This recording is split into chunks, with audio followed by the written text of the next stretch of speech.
नमस्कार दोस्तों, क्या हाल चाल है। उम्मीद करता हूँ आप लोग बहुत अच्छे होंगे। आजकल सर्दियों का सीज़न शुरू हो गया है। इन दिनों जो शुगर से पेशेंट हैं उनकी शुगर हाई हो जाती है, क्योंकि मीठी चीज़ें अगर वो सेवन करते हैं या आलू वगैरह खाते हैं, गोभी खाते हैं, ऐसी सब्जियों का इस्तेमाल करते हैं जिनमें स्टार्च या कार्बोहाइड्रेट्स ज़्यादा होता है, तो उनकी शुगर बढ़ी हुई देखी जाती है।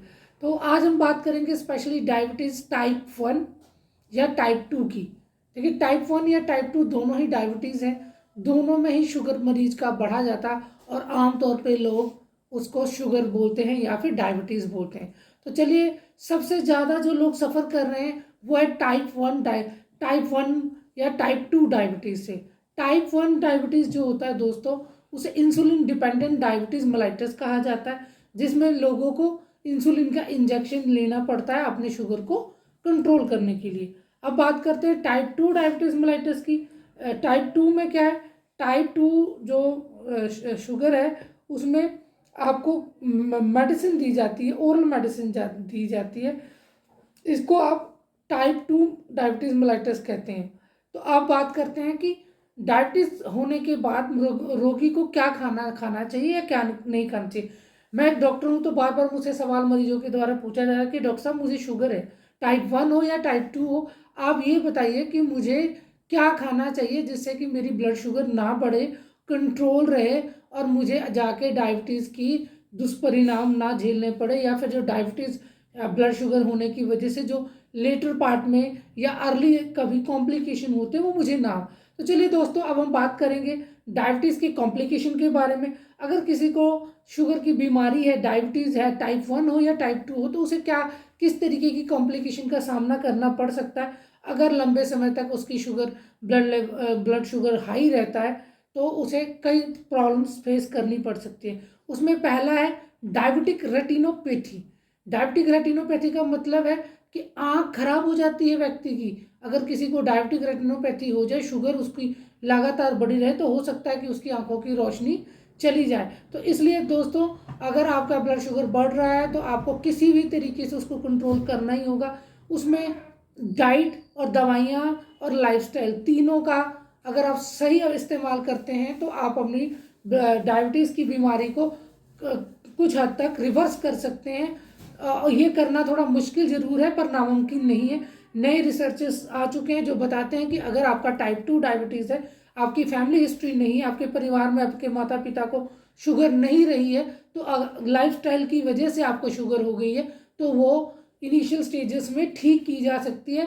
वो कैसे ठीक की जा सकती है? डायबिटीज़ की एलोपैथिक मेडिसिन खा के नहीं ठीक हो सकती। उसके लिए आपको लाइफस्टाइल में चेंज करना होगा, अपना मोटापा कम करना होगा, आपको योगा करना होगा, आयुर्वेदिक मेडिसिन और आयुर्वेदिक लाइफस्टाइल को फॉलो करना होगा, स्ट्रेस के लेवल को घटाना होगा, जिससे कोर्टिजोल जैसे नेगेटिव हार्मोन जो हैं वो कम बने और आपका जो ग्लूकागोन है, वो इंसुलिन जो है वो मैनेज हो और पैनक्रियास प्रॉपरली काम करें।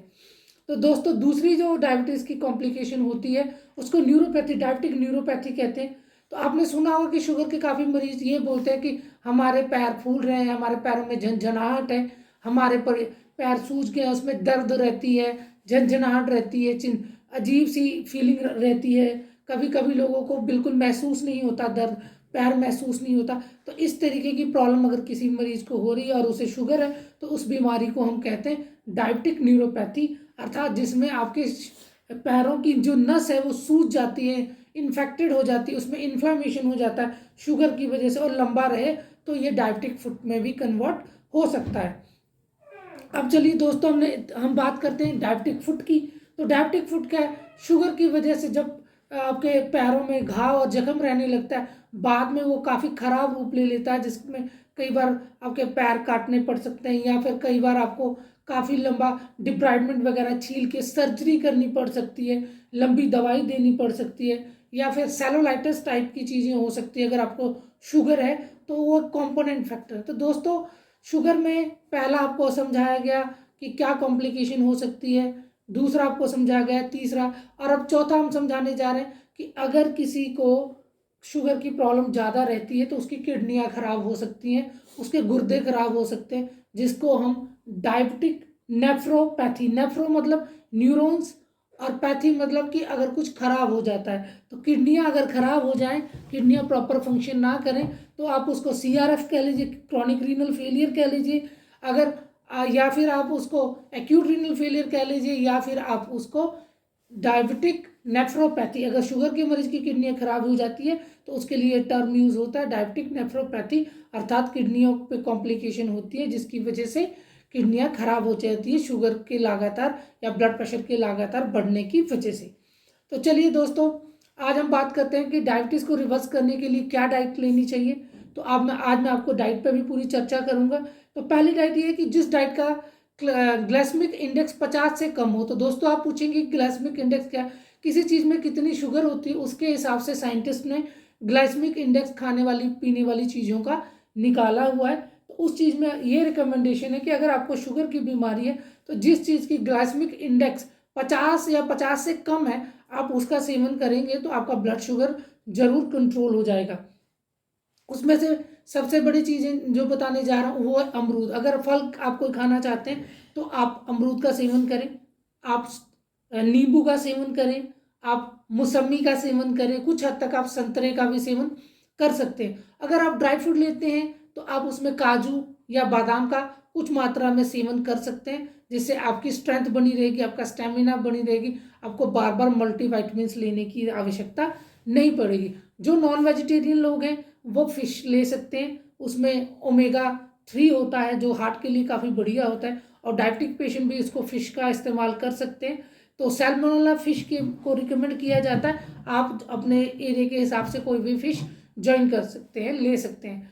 अब बात करते हैं हम कि प्रॉपर ग्रेन्स में क्या लेना चाहिए। तो दोस्तों अगर गेहूं और चावल आप लेते हैं तो उसका ग्लाइसेमिक इंडेक्स बहुत ज़्यादा होता है, तो हम रिकमेंड करते हैं कि आप बाजरे की रोटी खाएं, आप रागी की रोटी खाएं, मरवे की रोटी खाएं, कुछ इस तरीके के मोटे ग्रेन्स लें जिनको हम भारतीयों ने पहले बहुत इस्तेमाल किया है। तब हमारे देश में बिल्कुल शुगर BP नाम की कोई बीमारी ज़्यादा लोगों को नहीं होती थी।